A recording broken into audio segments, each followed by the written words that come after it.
Thank everyone for coming. We appreciate everyone's patience as we were working through a little bit of technical difficulties, switching projectors and laptops and other things. We are very pleased today that we not only have a Blacknificent, Blacktacular, Blackorific, Spectacular. Did I say Blacknificent already? Yes. Okay. Blackderful. What else do we have? Blacktastic. Come, please. Don't be shy, be creative.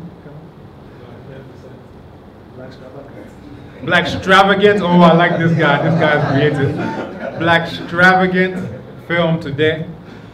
So, not only do we have such a wonderful or Blackderful film, we also have the director, Manjaya Saini here. If you can stand up.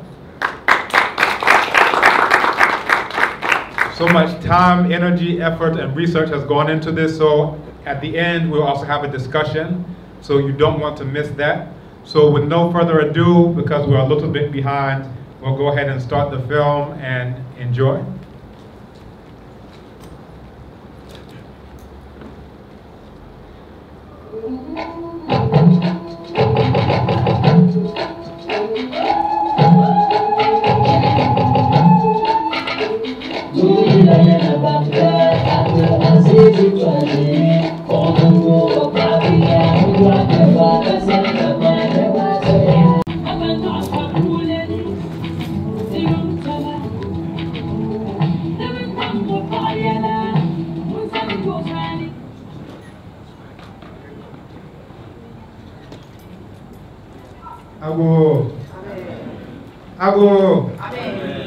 Ago. Amen. Well, how would I do that in Dagbani?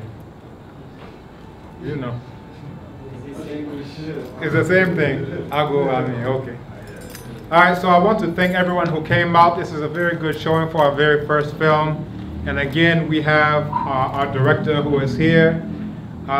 We want to open up the floor for a question and answer session. Any questions, any comments, any thoughts, any ideas that you have, please feel free to share. And our director, if you can join us, please. And if you can introduce yourself, and I know you also have a guest here, but any words that you want to share, and then we'll open up the floor. Okay. Yeah, my name is, hello. Yeah.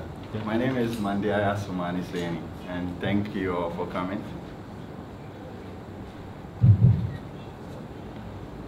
Okay, sorry. Like I said, my name is Mandiaya Sumani Saini, and I'm the director and the researcher of the documentary. And we have here Abbas Nagaya, who is my co-researcher and the project advisor. So basically, the documentary is part of a bigger project, which is to help promote peace in northern Ghana by educating the people how they are connected to one another, and by using their identity as a bonding factor to bring them together and mobilize their energies. So basically, that's the short-term aim of this project. Yeah, okay, I'll go over it again. So I said the purpose of this project is to promote peace in northern Ghana by educating the people about how they are connected to one another, and by using their identity as a bond to bring them together as a people. So we did this documentary to start the process by educating the chiefs and the people. And we had the launch of the documentary with the chiefs. The former Gold Coast is reputed for its impressive range of natural resource endowment. Yeah, so in short, this documentary was started 12 November 2012. We started shooting and we completed last year and launched it in 2016, 26th February at the Tamale Sports Stadium. So questions are welcome, and if there are anything that we can, thank you. Okay, so when I bring the mic to you, you introduce yourself. Thank you very much. My name is Abdullahi Al-Hassan. I'm a student at English department, and I'm a Dabumba. First of all, I want to thank organizers and producers of that wonderful piece for the efforts they've made so far towards really bringing peace, stability, and order to our kingdoms in the north.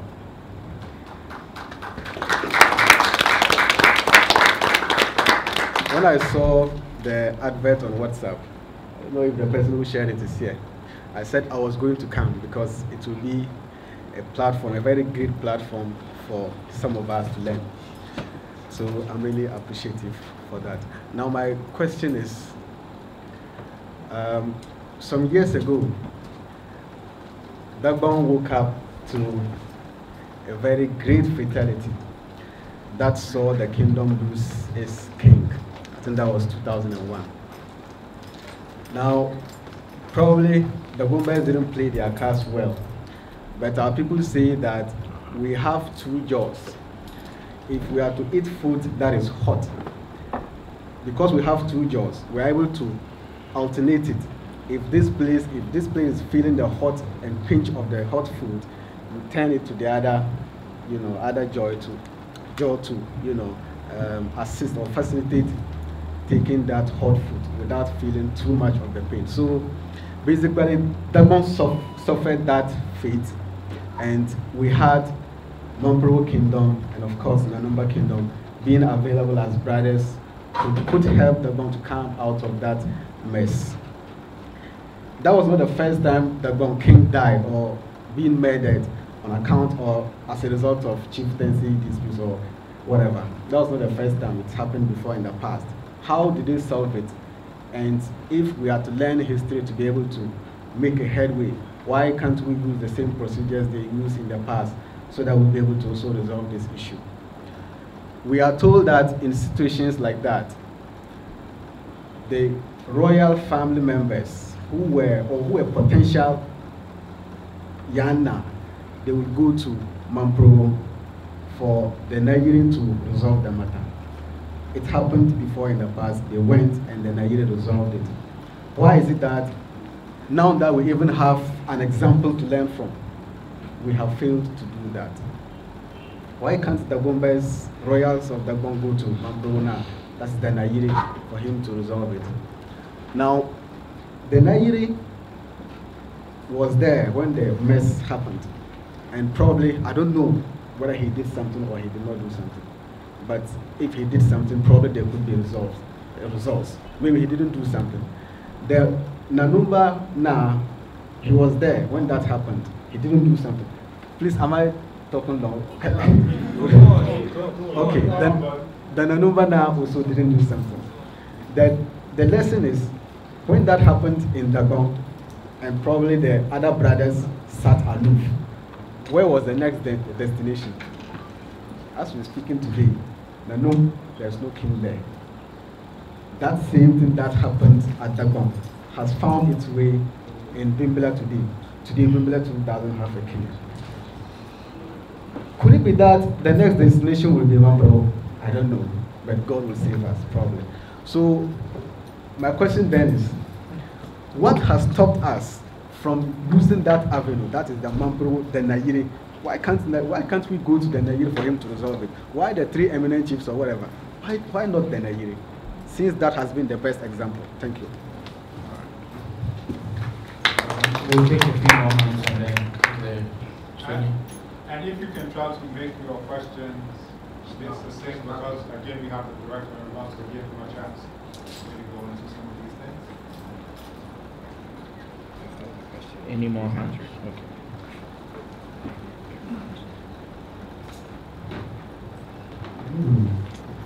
My name is Ahmed Ali. I'm a member of the Tamil Muslim Council. And from what I've just saw, I want to find out from my brother if the Northness, that is, use the word the Northness, have they called you to assist in this effort? Because last month there was a program, Inner City Layer Festival. And we, the Gadama people, we host the program at the Children's Park. And there were almost all of the loving chiefs over there. So when I saw the documentary, I was happy. So I want to find out if they are ready to assist you for a lasting solution to their area. Thank you.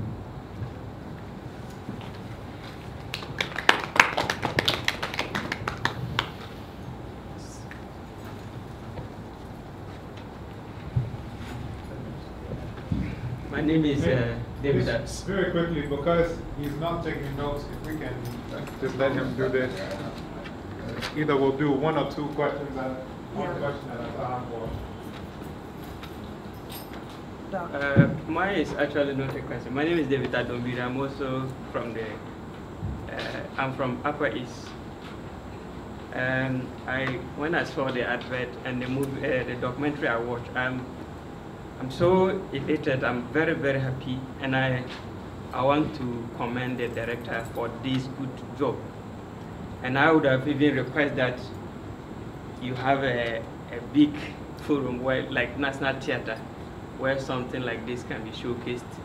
Where many of us would think that the northern part of Ghana is like a one entity. When you say northern Ghana, many don't even know that we have 3 regions of the north. So something like this in a big platform like National Theatre would help inform many of us who really don't know much about the north. There are many who even think that the northern part of Ghana, people sleep on top of trees. That's the lighter side. So I thank you very much for this wonderful work that you've done. God bless. So pause here and have the director respond. Okay, thank you very much. So I start with your question first, about whether Naire interceded in the situation. Like you said, in the past, as you take recognition of the film and the structure in the film, you realize that there is a hierarchy. So anytime there is a problem or there are chieftaincy disputes, the younger ones go to the elders to help the problem get solved, right? So in the past, when there is a problem in Dagon, and as you watch the documentary, there was a chief called Kugana, or the chief of Kuga. So Kugana is the head of the kingmakers of Dagon. So you cannot make a Yana without the Kugana. So the Kugana is the head of the 5 chiefs that enskins the Yana. So if these 5 chiefs are not able to solve a problem or are not able to choose a king, they have to go to their elder brother, which is the Naire, or the king of Maprogo, to solve it. So like the 2nd Yana and the 3rd Yana, they were all chosen by the Naire, or the king of Maprogo. So there is a precedent. Now, in this current situation, you know it's a very dicey topic, right? So I'm not going to delve too deep into it. But then, I think a faction went to the Naire to help solve the problem, whilst other faction went to the politicians. Because some people felt that if they went through the traditional way, obviously they lost out.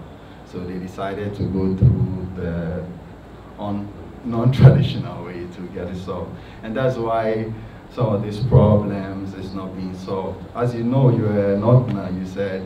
So, you know, Asante Hene sitting on such a case, it's a dicey thing, because we have Asante Hene as the chairman of the eminent chiefs, and the person who was supposed to have settled the issue, a member of the committee, and is still not being able to solve the problem. We are trying to use a different way to go about solving the same problems, because usually there have been mediators trying to get these issues being sorted out. So as you watch the documentary, you realize that we asked the chiefs about bringing them together. So as I speak to you, we are working towards having a Nad-Bewa unity thereby in a peace dialogue, where we bring in all the chiefs together to showcase their tradition, and also to dialogue about how to solve the problems in the north. And you know, this time, they being parts of the decision taking, they will be more committed to the resolution that comes out at the end of the day, unlike what the mediators does. So that's some way how we are trying to get this problem solved in a different and more dynamic way. Secondly, the second question, sorry. If the chiefs are helping out. First of all, I would say yes, obviously. Without the chiefs, you will not see this documentary, right? because the chiefs don't grant interviews, basically. And that's why a lot of people don't know too much about the history of the North, because the chiefs and the people were not willing to share their history to the British when they were in the country, right? Because they didn't see how the kings and royals would sit down and tell these Westerners who they are and sort of, so they refused to do it. So by them accepting to sit on camera, I think is the greatest support they could give. Secondly, we had the lunch at the Tamale Sports Stadium, and we had majority of these kings and chiefs grace the program, 13 of them from all the 3 Northern region. So it's the beginning of the process, because if you're talking about peace, you have to start with the chiefs to get down to the grassroots. So we're starting with the chiefs through the education process, and eventually we get down to the people. Thank you. And the third question is about showing it in public spaces. Yeah, I think we are thinking about this. Like I said, we already launched it at the Tamale Sports Stadium. It was also public, but we have not done anything else in Accra which is public, apart from the Charlotte Street Art Festival, which was screened last year. So we are looking at bringing it more to people. But apart from this, we are getting more people to understand what we are trying to do.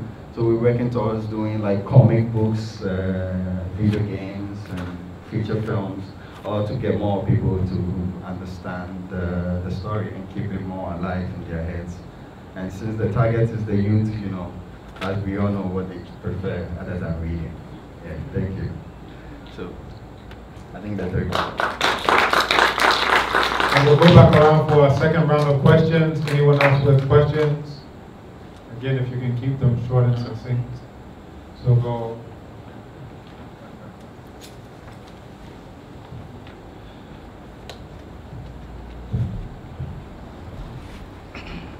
Thank you. My name is Patrick Adita, a student at Lestat. I was just thinking, is it possible to have lectures to attach to this so that we could appreciate some of the details that just coming out to some of us? I'm in Ordner, and probably from a Royal Gate too. But some of the things that I saw, I couldn't trace the link of my family to Togo.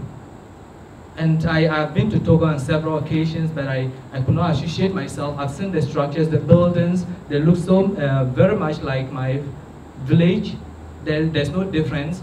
But then I couldn't link that I have something to do with the Togolese, especially the Moshi people.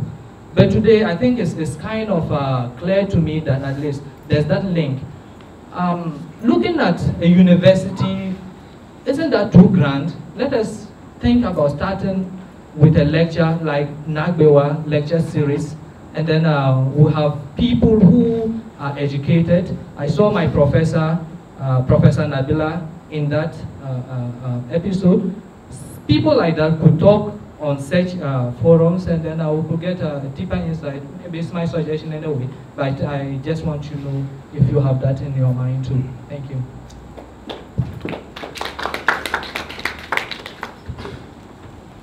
Hello, my name is Helene Fellekop. In the documentary it said something, one of the chiefs said, if we unite, we become a really strong force, and he said the politicians actually don't want that because we've become too strong. So as your goal is to make them unite, I was wondering if you have any thoughts on the future of governance in Ghana.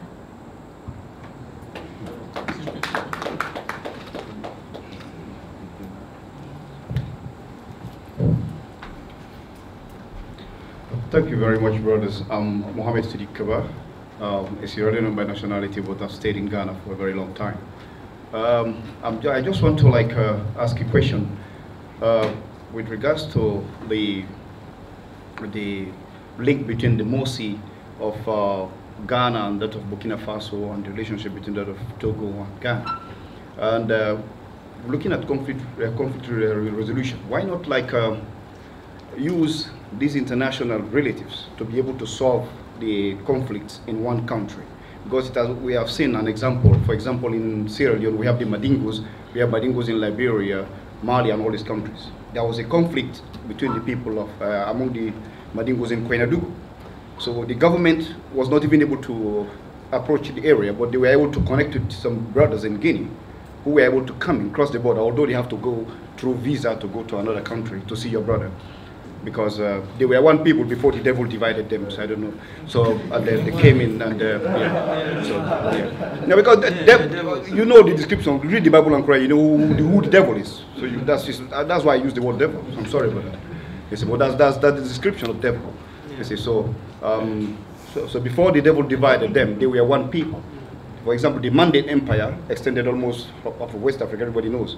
But today, to see one of those people, you have to get a visa or you have to be passed through customs and immigration, so you take days. It's even harder than going to Europe today to see your own brother, very close. When you go to Togo, attempt to cross to see your brother in Togo, you know what you're going through. You have to pay the safars and a lot of other things to go and see your own brother, who is supposed to be your blood. You see, so I'm just asking if at all there is a way, like creating festivals or international festival among the people of Togo, Burkina, and Ghana, so that they'll be able to have it. Every year they do one in Ghana, and the following they're doing in Togo, and doing in the Burkina. Every year in a different location in one country, so that the children will know that they are one with these people. So if there's conflict in one country, among the same people, you will have people from these two countries coming in to resolve those conflicts. And people will listen to them better than the people of Ghana.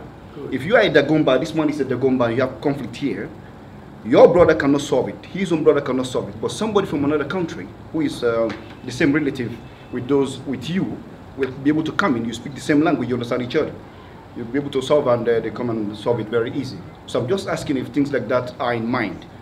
If there is any thought like that of thinking about, making it easier to facilitate the conflict resolution among the tribes in Africa. Yeah, thank you.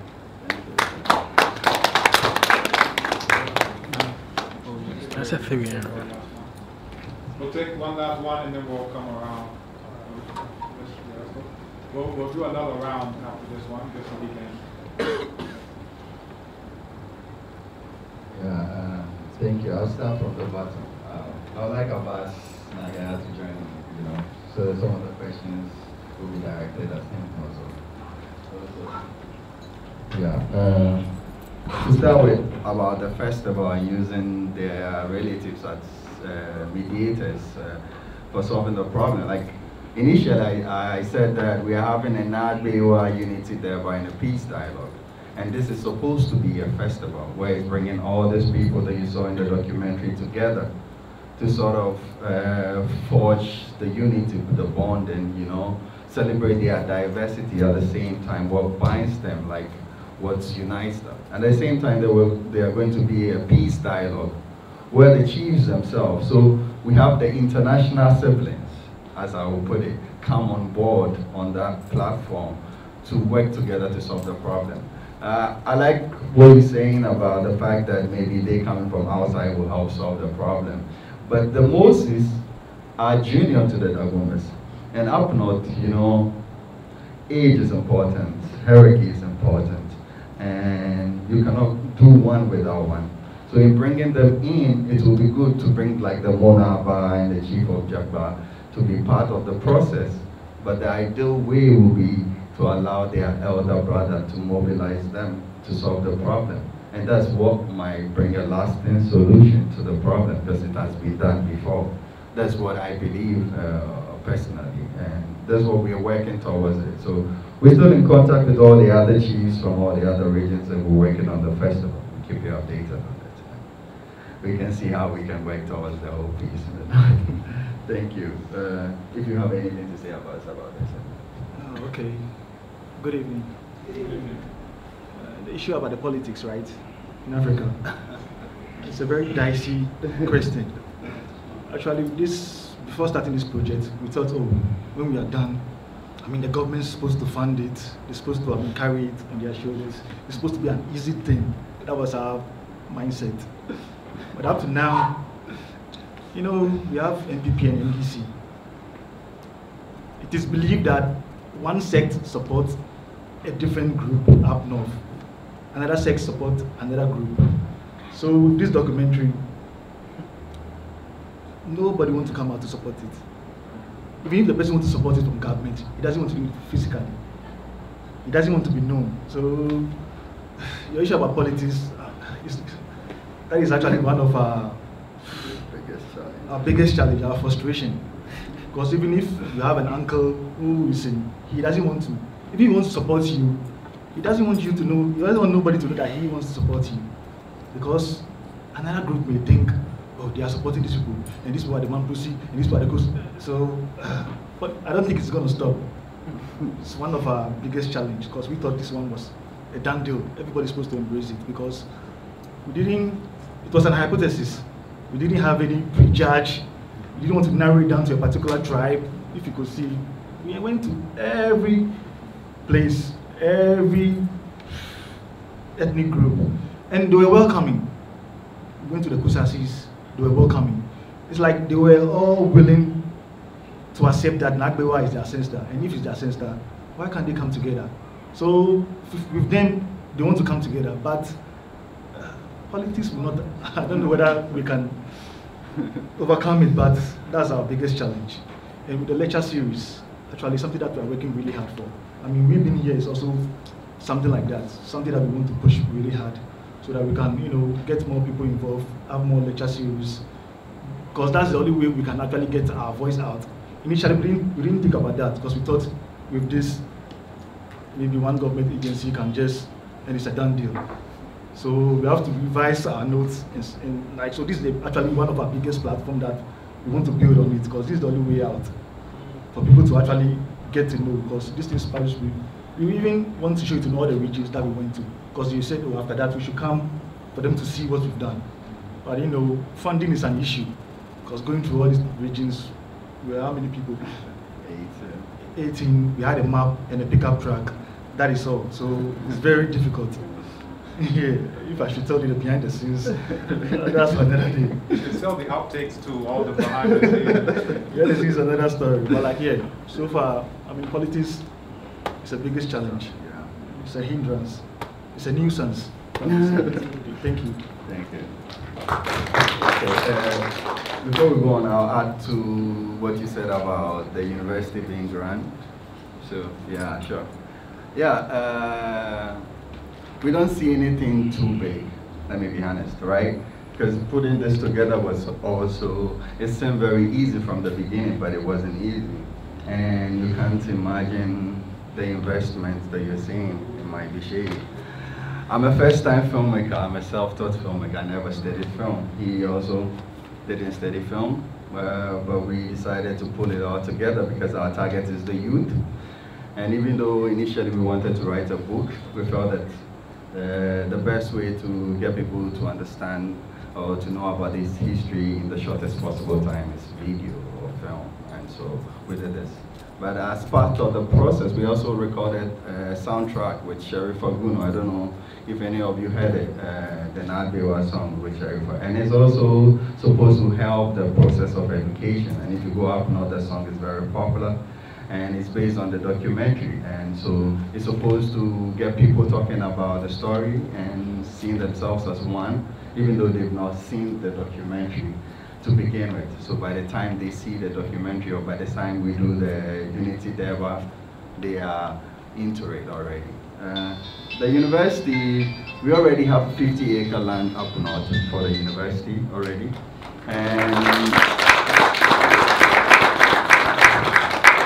And we also have the architecture done already. And we are working on the costing of the structure.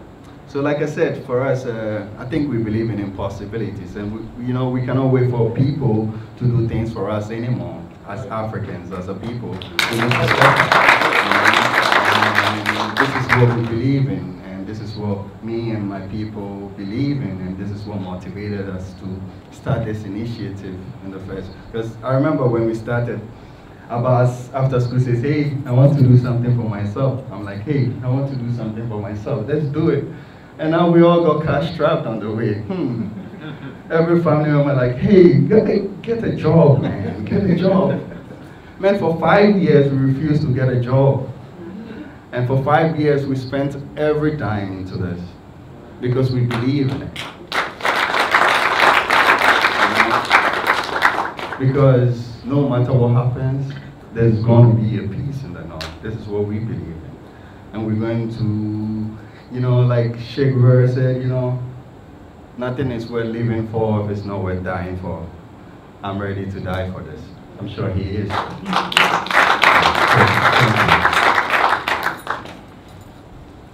We're going to go around for one more round of questioning. We can start with Dr. Carnita in the back, 2, 3. So we'll do those 3, and then we'll start to wrap up.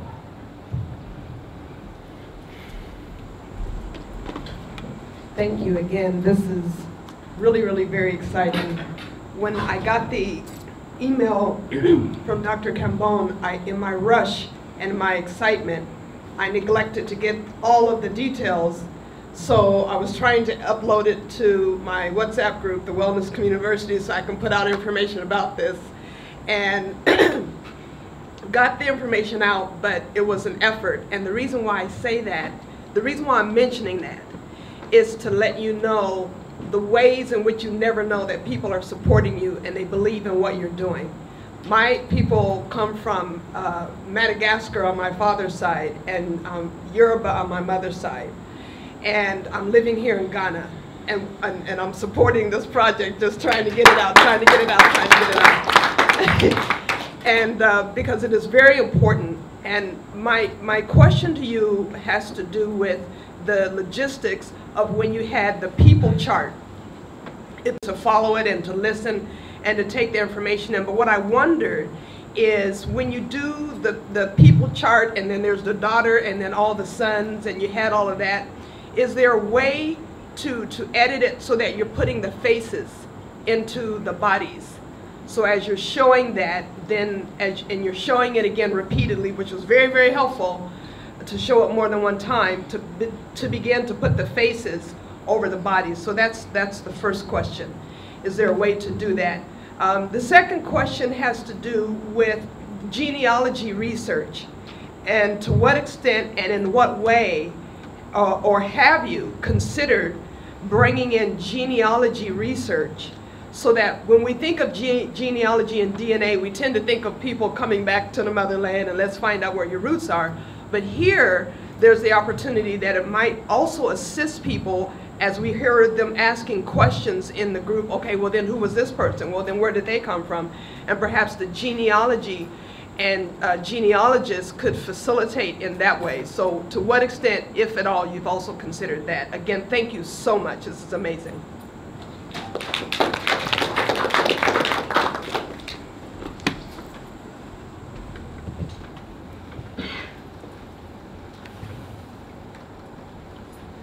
Thank you very much. I'm Joseph Ayamba. That is actually, I'm very happy to see this initiative, and it's really something worth recommended, because as I looked at the video, I saw a lot, and I actually saw people who are not even longer alive, and they are not even with us. And if this documentary was not done very timely, we would have even not had some of this information. So it is an initiative worth continuing, and it is something that, as you said, the peace of the North is at stake, and it is for you and I, we the younger ones coming up, to be able to look forward and see the little we can do to be able to embrace this peace. If not, the future is doomed.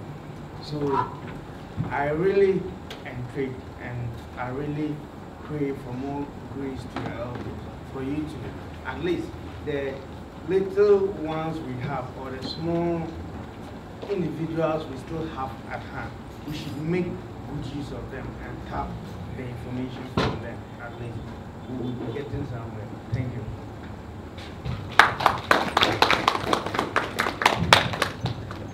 Good evening. I'm Ibrahim Askanda, a native of Bogo. Actually, this initiative is something that is laudable for the youth, and individuals who find themselves in conflict-prone areas. Let me just quickly tell you about the Mamprogo map. I know it's made up of Zotenga, Muaduri, and Zozu. Actually, I came in late, but then I watched it on YouTube, and then I still can remember most of the things I watched. So Zotenga is the Boku area, Muaduri is the Nakpanduri area, Muaduri is actually the Bolga area, and Zozubu is Nakpanduri area. So that's just by the way. But then I would want to ask you concerning Boku. At least you've been there. You interviewed both functions. So you would, in your own opinion, what do you think, or what do you think can be done to bring lasting peace in Boku? Thank you.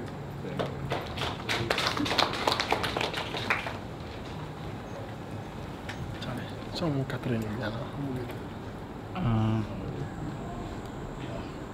we have three more hands. We have 3 more hands, huh? How many more hands? That will be the last. 1, 2, 3, 4. You don't want to go home. You know, some of us had a long day, but we can accommodate the crowd. Also, once we get done, we don't want you to leave because we want to take a group photo along with the director because this is a historic occasion. But we'll go for another round. Okay, thank you very much, Dr. Kambon. Thank you.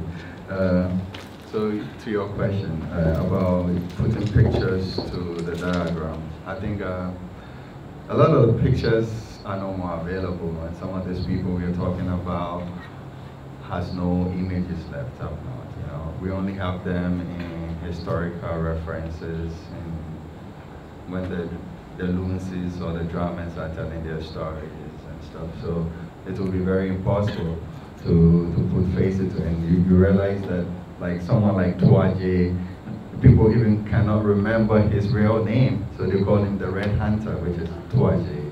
You know, they knew he was this sort of person, but they cannot put a face to the name. So, yeah, so there were some sketches all around. Some people even said that, you know, he was like a cyclone. You know, people have a weird presentation of who Tuaje was because they believe he was some mystical person, you know. And so that's why Nabiwa could vanish, obviously, because he's a descendant of such a person who has all this mystical powers.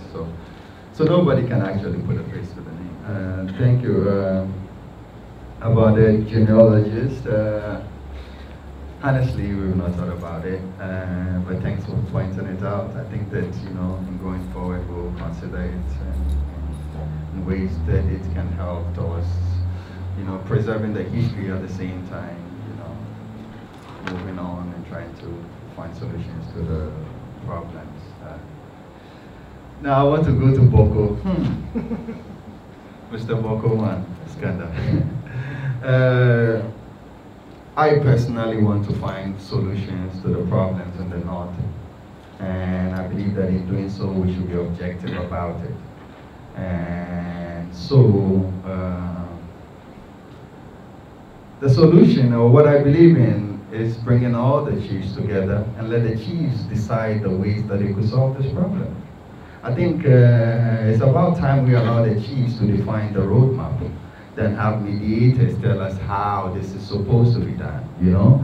Because they are in there, they take decisions for the youth, for us to go and fight. They take decisions and they affect all of us.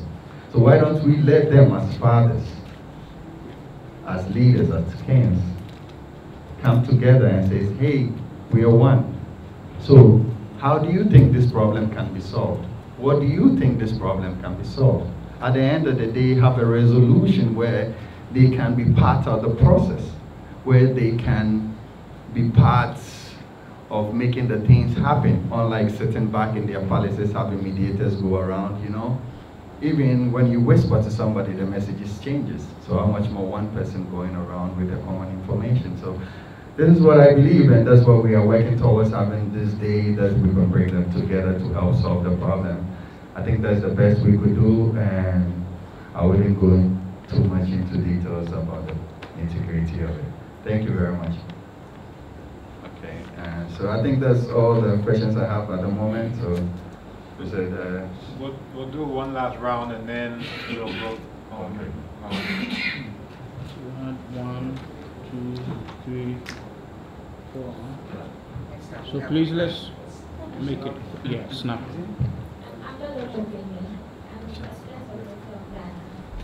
And actually a friend invited me. You talked about the video being for the youth, right? Like for people like me. But I don't see a lot of us here. No. And I would like to recommend, it's not a Christian per se, but I'd like to recommend that you can work on the video a little bit to suit our taste. Maybe a little bit of animation, a little bit of comedy in the story, that will attract them. And for the war and stuff, add a little bit of, just exaggerate the story a little bit, but not so much. It will make them interested. And you can also I suggest the blog. Blog really helps. Like, it's something that actually works with our age and time. It's a blog where you put in series form, like the story. Don't put the whole thing at once. Like, maybe you start with Tohazi, a little bit about his story, then you give it in suspense, and then you continue. It will really help, trust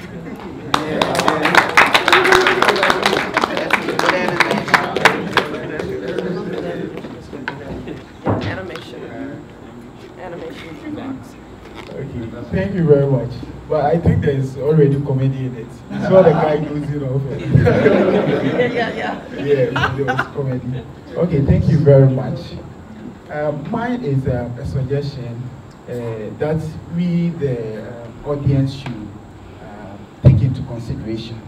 You know, your main the main work you did was documentary, putting down history. But I think the little thing that we can do as people is we should also record our own history by starting with our family line. Let's draw our family tree, write down who our grandparents are, the children that we have, your siblings. Write it so that nobody can change it. Because if you are writing it, if somebody comes to write another thing, you can challenge that. So let's start documenting our own history so that we can preserve.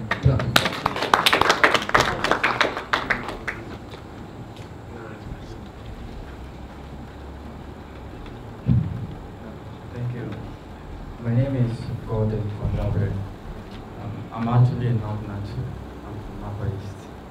And I might say I'm very grateful and I'm delighted to be here this evening.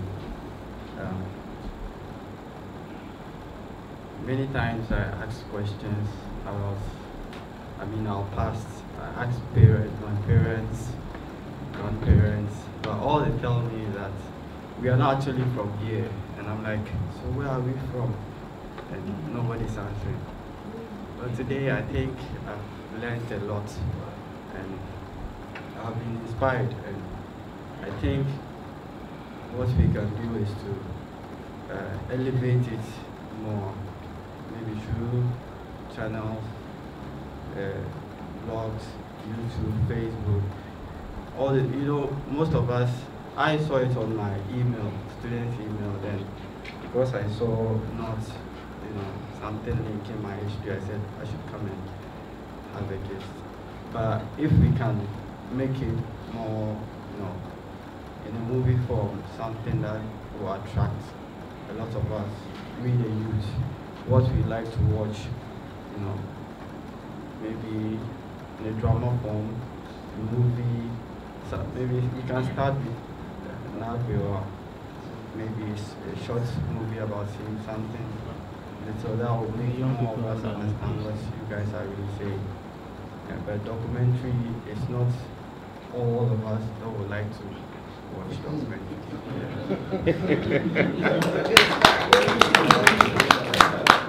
The young people have their taste, you know. They have their taste. Yeah, my name is Jennifer Ayamga. I also come from the north. I would want to find out whether throughout the whole documentary series, was there a point where you encountered an issue where people were giving you different opinions about a particular issue? And if there was such a situation, how did you resolve that? Because you are trying to now document something that no one has an idea about. So was there a situation whereby people were giving you contradictory views? So this is the last one. Yes. Now, it's saying that he who works in the lavender shop doesn't rub their hands on the floor, but wraps it in the clothes when done. So I have a question to ask. He who roast meats, the truth can be drank. Exactly. Now, the point I want to make is that I know apart from the Abudu and Andani Gate, there are certain, I know there is Sabluku, there is Mio, and there is Kaiga. Yeah. These are other means you have to pass through to becoming the boss himself. If you could just enlighten me a little bit on that. And then the point about colonial rule in the video we watch, the documentary we watch, is very, very keen. The problems, most of the problem, or the fundamental problem, are brothers up north. I just want to say, we don't say the 3 northern regions. We say the 3 regions what? Up north. And we don't say tribe any longer. It's ethnic group. Tribe is a bit derogatory. The point I want to make is that even before the British did what they did, there is what we call Native Administrative Ordinance. It was introduced by the British in 1883. The British gave some chiefs the ability to establish native tribunals, what we call Ahimfie police. That was even before the Berlin Conference of 1884. This one was in 1883. And indirect rule created a system where some minor chiefs or some minor ethnic groups were made the bosses of some major ethnic group. And so once colonial rule was over, it was just like frustration aggressive theory. It was now for them to overturn what the British had done. And I'm sure it is one of the fundamental problems underlying the succession dispute we're having in the north. And it's very, very important. But I like the way the documentary is. That the documentary created, just like what Muta Barika says, slavery is not the history of Africa. Slavery only interrupted what? Africa. And so I like how the documentary has been about portraying the beautiful part of northern region and leaving it to a certain level. I think it's a very beautiful thing you have done, and I would like to commend you on that. Thank you very much.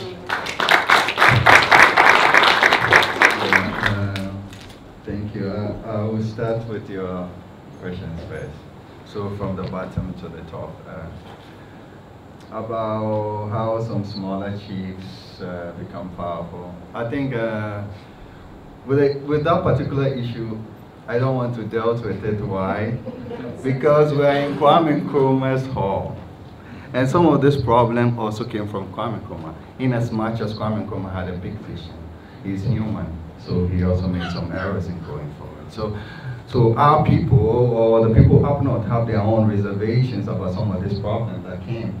Because I think, Northerners are stubborn, It's difficult to rule them when they are united, So they needed to get away to them, and that was the situation. So actually the problems up north, it wasn't too much of the British, because the current situations are more of Kwame Nkrumah, I would say. The British also had some situations. Yes, but they actually, what they did was that among the 2 royals, like you two, you and him are royals, right? You can all be chiefs. They just support you to win the throne so that they can have influence on the throne, okay? But they didn't instigate trying to bring us somebody who is not from the royal family to be a chief. They didn't do it. But that's what Nkrumah. Don't go there. This is on a different topic and a different platform. I don't want to delve into it. Yeah. No, because I think it was important to bring it up, sort of to find a way to go around the question, and we can move on. Maybe another time we can delve deep into it. About Karaga, Mion, and Sabalugu.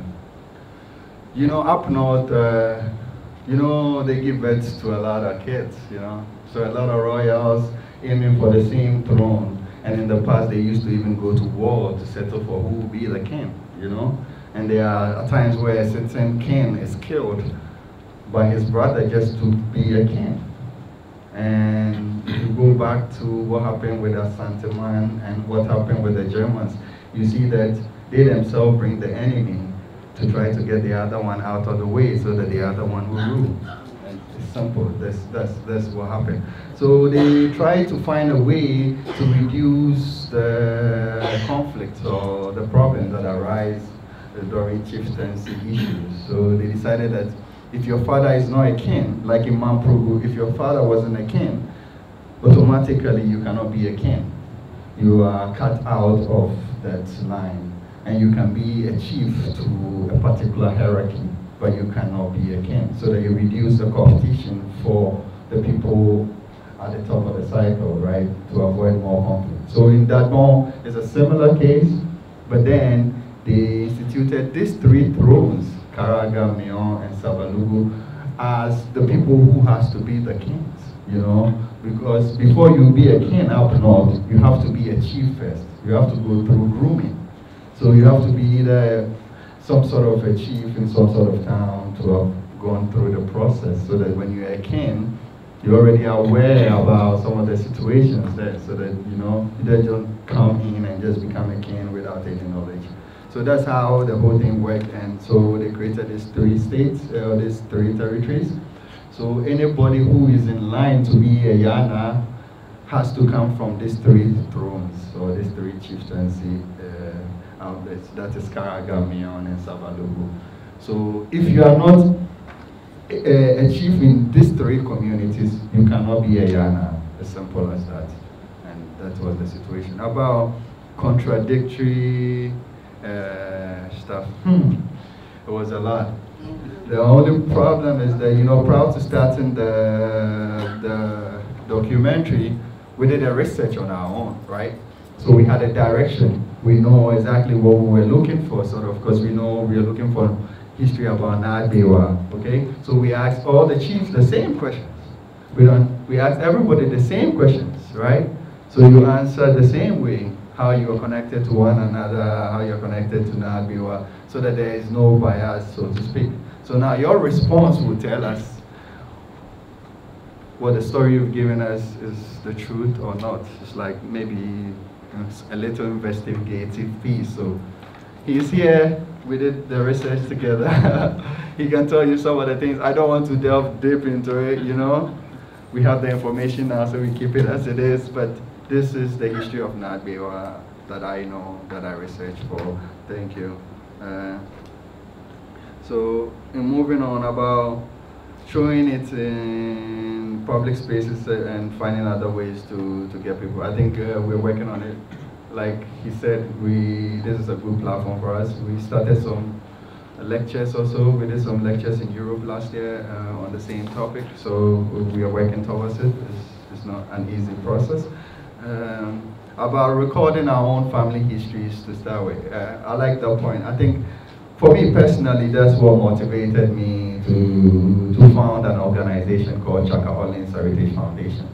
And the focus of Chaka Orleans Heritage Foundation is to redocument African history from an African perspective, from an insider's perspective. And that's the focus.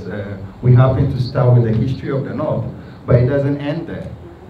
Our idea is to redocument African history. And so it's a long journey, and we are working at it, and thanks for your suggestion. About the people saying that they are the youth and some people are not the youth. I bet Ghana statistics, if you are 45 years old, youth.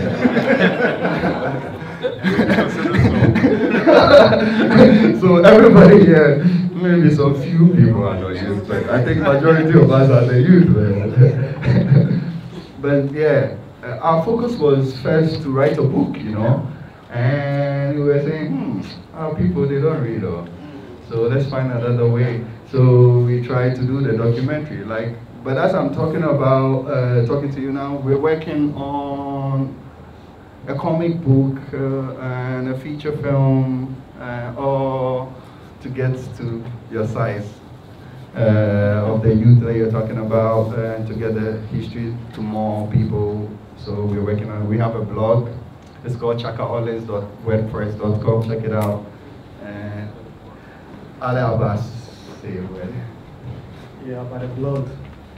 Actually, when we started the documentary, we were blogging daily. So when we go to a particular village or a particular community, we blog. And the response was incredible. People from all over the world, because we didn't know it was just a blog. But the blog is very important. And we're also coming up with video games, because it takes time, and you work alone, and we don't have any external person in our camp. So the blog is very important. It really helped, because when we started, within that period, almost every day we were blogging on a daily basis, and the response was amazing. People that we didn't tell a lot of people that we're even embarking on such an event. So the blog is something that we don't joke with. We want to do a whole lot. Our website is actually up and running, not fully, but we want to do, technology is very important in documenting our history in this new age. So we want to come up with interactive videos, whereby once the video plays, pause, you ask the viewer a question, we input it before it to continue. So we want to, technology is something that we really take it very serious. So very good point. We will actually do a web series, even do a video game about this whole project. So thank you very much for that. Okay, we have some, I'm sure, very important personalities, and we'll get their information. As we're doing that, I wanted to share a few of my thoughts as well. And one thing is that as African studies, oftentimes, because we happen to be in the south of Ghana, a lot of the research is on what's going on here, especially Accra and so forth and so on. So when Mandiaya came and said, I have this documentary about the North, I thought it was an excellent way to expose people to more than what's going on just in the south of Ghana. So I'm so happy that those who were coming from the North saw yourself in it, and really, we want to keep this going on. So a suggestion about a lecture series and things of that nature, we should understand that we're all one people. So, I'm very happy about that. Also here at African Studies, we have Alunsi, who is on staff, who is one of the traditional oral drummers, Zablon Abdullah. So this is another resource that we have, and we want to document him recording all of these stories, because he can go for hours and hours and hours, all just from his head, some of the same thing. So just as we have a documentary, we have a living person here who is a documentarian, and since he's here at African Studies, wants to take advantage of that. And also, I was hoping he would be here this evening, but he couldn't make it. But for those who are from the North, or those who want to know more, you actually have one of these oral traditions, these griots, who are here. Also, when we talk about the chiefs coming together, now I don't like that term chief, and I'll tell you why, but that's my point for. But in 1235 at Krina, you had what was called Kurukan Fuga. And if you are familiar with the story of Sunjata, that in it you have, after the Battle of Krina, you had all of the different rulers come together in what is said to be the first human rights document on the history of the entire planet Earth. And in 2009, it was enshrined by UNESCO as an intangible heritage of mankind. So in this, you had all of the different rulers come together, and they were told, look, we are all coming from this place. we all respect each other, we have to have this, and it basically listed out. So Quran Khan Fuga, you can read it in its entirety because it's been restored from different oral sources and now it's been written down. But just saying that to say that there is a precedent, and the precedent is right here in Africa, coming from Sunjata. What made me also think about Sunjata is a story about the hunter who was able to kill the wild cow, married the lame woman. Anyone who's familiar with Sunjata, that's a theme that's right there in Sunjata. So there's some connection there. There's a link there. There were two hunters. They killed the cow that was killing all the people. They married the lame woman. Then this woman went on to bear Sunjata. He became the ruler. So again, these connections between us as people. And even we talk about the southern Ghana. In the language of Songhai, we talk about Ghana, Mali, Songhai, right, as those ancient kingdoms. In their language, they have a word Bibi, which is black. In Akan language, you have the word Bibi, which is still black, Abibi Mai, Abibi Drew, or Bibini. That there's a connection, still there among all of us, right? So that's another point. Also, point 3, yesterday we had School of Languages conference, and there was a man, Inusa Abdul Razak, who was talking about Tohaji. Now, I had watched the documentary already when you first gave it to me, and the story about, okay, maybe his ancestor came from Iraq or wherever. That this one, he said, Tohaji came from Egypt.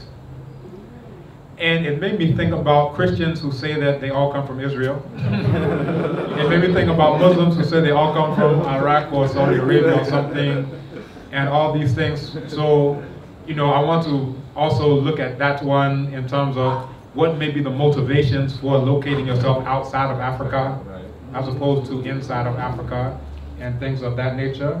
And finally, this is the point that I was coming to, and to touch on the subject. The terminology, right?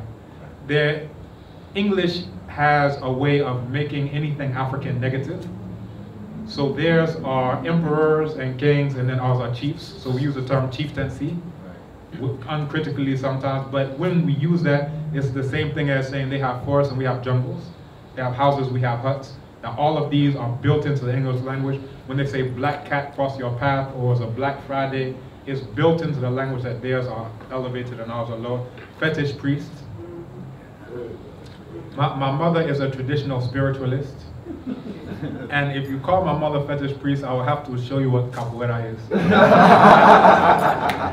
But again, this is how the English language is used. It's built in that whatever is theirs, that theirs are priests and popes and bishops and whatever. Ours are fetish and shaman and whatever. That we have to be very cognizant about that, because the goal, of course, this is why we showed it here. I wanted to show it here, is because the goal is laudable, to bring people together and those things. At the same time, we should be, I'm a linguist, we should be looking at some of those things as well. But I'll turn it over, and I think we have some important guests, but just some food for thought to take home.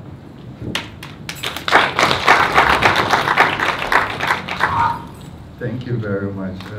We have in our midst Na Najib Tantani from Wanaire.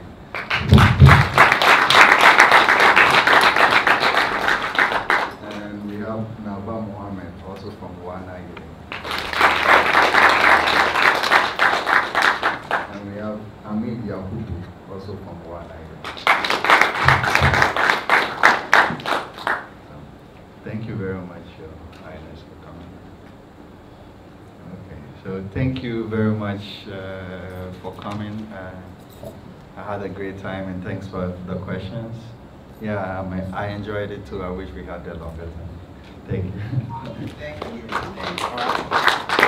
And next week we'll continue with our film series every Thursday at 5.